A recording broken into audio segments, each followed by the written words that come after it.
في رأيك مين المتسبب في هدف وادي دجلة في نادي الزمالك الهدف الثاني؟ هل هو أحمد فتوح 100% ولا حسام عبد المجيد يشيل معاه جزء من الهدف؟ أنا في رأيي أنا هقول لك رأيي في الآخر، بس تعالى بص معايا كده. حسام عبد المجيد لما طلع بالكرة من تحت المفروض يبصيها لبنتاي، هو اختار إن هو يلعبها لفتوح، ولما لعبها لفتوح حس إن هو زنق فتوح وفتوح ظهره للملعب وفي لعيبة ضغط عليه، فشاور له زي ما أنت شايف كده على الونش. بس هو لما شاور له على الونش معناها إن أنت تعمل الميس باص ده.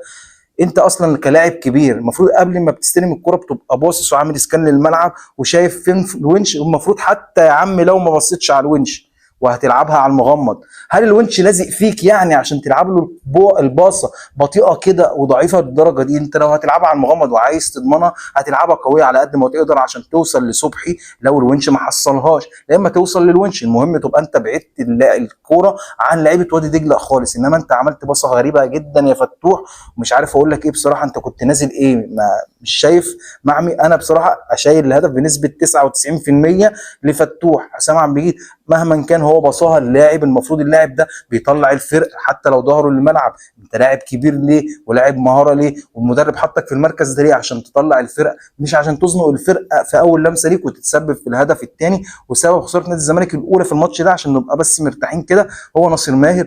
اعمل لي فولو وشير ولايك. سلام.